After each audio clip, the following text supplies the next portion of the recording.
Hi guys, welcome back to my channel. My name is Sierra if you're new here, and in today's video I'm going to be talking about how I moved out at 18 and tips that you can use in order to save and things like that so that you can maybe soon move out or think about, like if you're thinking about moving out, tips that maybe you would like to apply to your life. But just a disclaimer, these are things that I use, things that have worked for me. If you would like to see my tricks and tips and all that good stuff about how I moved out at 18, then just keep on watching. So, I moved out. If you guys saw my apartment tour, I'm going to have that up in the corner right over here. If you guys have not already seen that video, make sure you go check it out. I moved out June 1st, and I moved from Illinois all the way to Arizona. Now that is really far, so if you're thinking about moving out of state, these are just some tips. And if you're thinking about moving in state somewhere close to home, then these tips can also work for you and also be a surplus for you. So the first tip is obviously to start saving. And I have on a shirt, by the way. I just looked and it looks like I don't have on a shirt. So you should, first of all, if you're thinking about moving out, then you should be saving. And in order to do so, you should already have a job at this point. If you do not have a job, get a job. You cannot do this with no money. I can tell you that right now. It is almost impossible, you know. So get a job, start saving. And a lot of people ask me, well, how did you save? Like, what did you use? Because a lot of people are, I guess, bad at handling money, bad at saving, and I'm one of those people who I think when I get an idea in my head about something that I want, like, I really don't let it go until I get it. So it was really hard for me to save using one way that I tried. So I'm just going to give that tip just in case it works for anybody. I tried to put the money to the side on my debit card into a savings account, but I always end up switching it back and spending from it, so that didn't really work for me. The thing that worked for me when saving is I put however much that I was going to save from my paycheck that I got every 2 weeks. I took it out of the bank account and I put it into a bottle, like a little jar where I can't like stick my hand in it. So basically I couldn't get the money out unless I cut open the jar, and that is how I ended up saving as much as I did, because you know, I just couldn't get the money out. So that is really what worked for me, because if it's on my debit card, I'm just going to keep swiping and swiping and swiping. So that just didn't work for me. So when saving, you need to know, or I guess you want to know, how much that you're supposed to save. And I would say just an estimate, depending on where you're moving, depending on how much rent is and everything like that. You want to calculate all of your monthly expenses before moving, and calculate just about how much you earn a month, and then subtract the two, and then from there you go and you put yourself on a plan of how much of the money that you have left over do you want to put to the side. A couple $100s is always ideal, but however much you can is fine too. So however much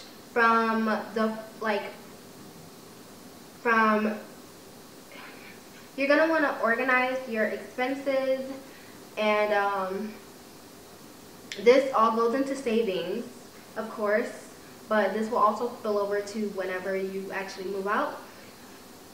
You're going to want to organize your expenses and calculate how much you're going to be able to put to the side at the end of each pay period or at the end of each month in order to reach your final goal.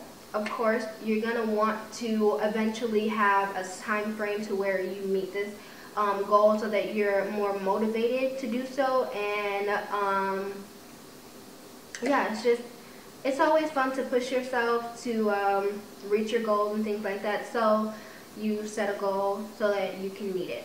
Okay, you're always going to round up when you're organizing and calculating your expenses, because you want to make sure that you have more than enough so that whatever spills over, either if it's not going directly into your savings, it's what you can use to get you through that week, 2 weeks, or month after you put your savings to the side. So that's also a good tip. I already said that you should definitely save, like set goals for how much you want to save at a time. Like for me, I wanted to save about $500 a month. So what I did was I calculated all of my expenses, and this is before like rent and stuff like that, because I didn't have to pay rent. What I did was I'm gonna try to put it up here. So what I did was put my car note on the list, my phone bill, my like insurance and stuff, and then my credit card bill, and then other miscellaneous like gas and stuff like that. I put that all to this. I put that all down on my list of expenses, and then I put down however much I was going to be making per paycheck. I subtracted whatever I had to do in the beginning of the month, put that to the side, and then with my second paycheck, put the rest of the bills to the side. So, and then pay those bills, and then from each paycheck I would take like $300, $200, and put that to the side for savings.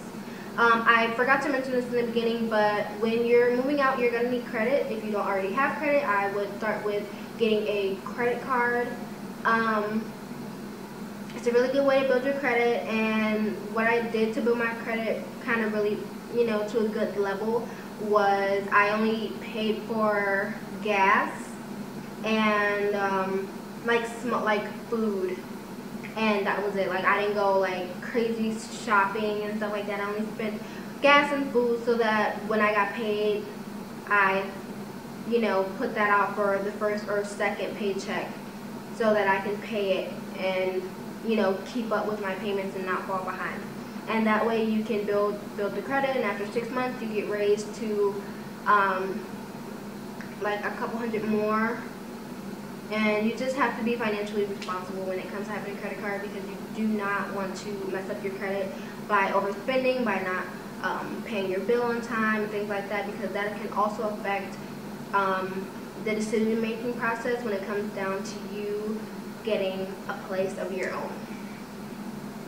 So,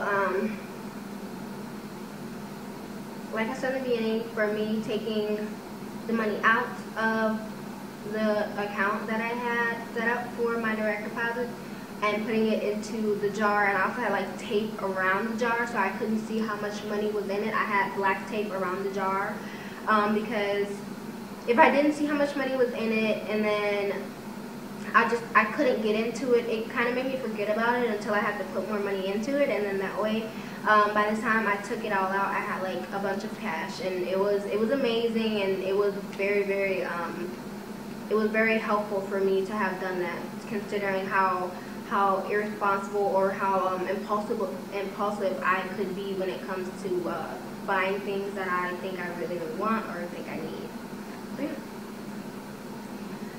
So now that is all through, I don't know if I'm going to get any questions like this, but I was told to save about 10 grand, and that's just like kind of a minimum because of the fact that I was moving across the country, and I needed enough money to get me there, to pay first month's rent, to pay for like things that I needed, like food and furniture and like cleaning supplies and things that you like really need. And I came here and I didn't have anything. I had like a blow up mattress, and like I had maybe like a broom and some food in the fridge and maybe like a couple dishes. So I didn't really have anything. And I was also shipping my car all the way here, so I had to pay for that, and I just kept having to save and save and save and save just so that I would have the bare minimum of enough. So that's just a quick tip. That's like kind of a parameter that you kind of want to meet. Even if you're moving in-state or you're moving like relatively close to home, you're going to want to save up a lot of money just so that you are comfortable and you are settled, like just in case you don't have any furniture when you first move out and you have to buy it all on your own or lease or however you want to do it. You just want to make sure that you have enough. Yeah. So the next process would be to find a place, scope it out, go look at it, go look at the features, don't just look online. Pick your target area that you want, like, you know, make sure that your first place is something that you really want, not just something because it's cheap.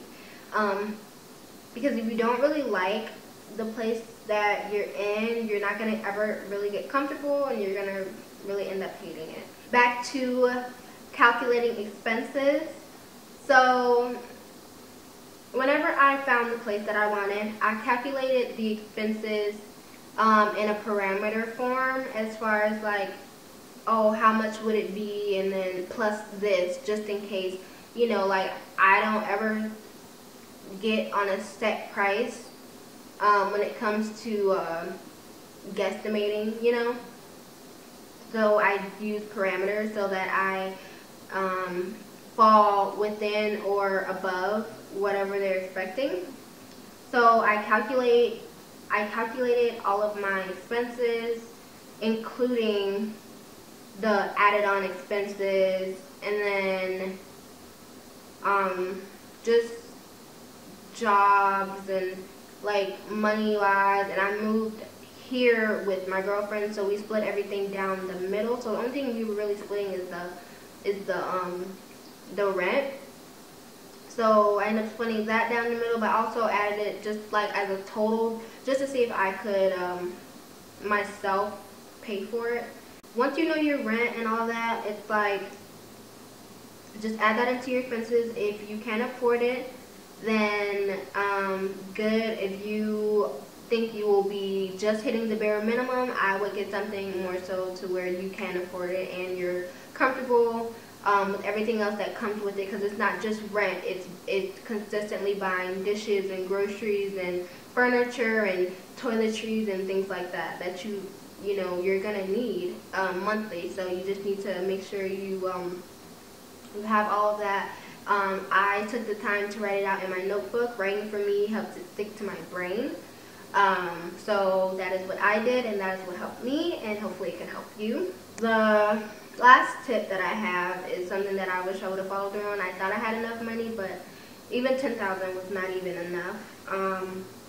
You want to set yourself up for a few months rent so you can buy other things, so you don't have to worry about rent for a little bit. You want to calculate your expenses in 2 sections. This is something that helped me, was calculating it in 2 sections, because not everything is due at the same time. So in the beginning of the month, I think it was like my phone bill, my car note, and my credit card bill. I set that to the side for my first check. It's either your last check goes to the first month, or your first check of the month goes to the first month bills. For me, it was the last check that I got in the month goes to the next month's first bills, and then the first check that I got that month, I used it for the second half of the bills that I needed to pay for that month.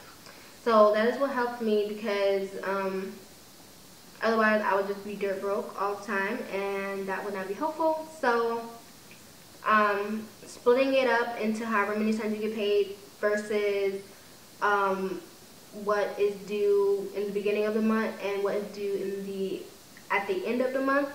It's super helpful. It allows you to organize and calculate accurately so that you're kind of like knowing what you're gonna do and how you're gonna spend your money and everything like that. That was just a few of my tips for you guys that I had, and I hope you guys really found it useful. And if you have any tips of your own, leave them down in the comments. If you made it in this video, just know that I fucked with you, and I love you guys so much. And without further ado, I'll see you guys in the next video.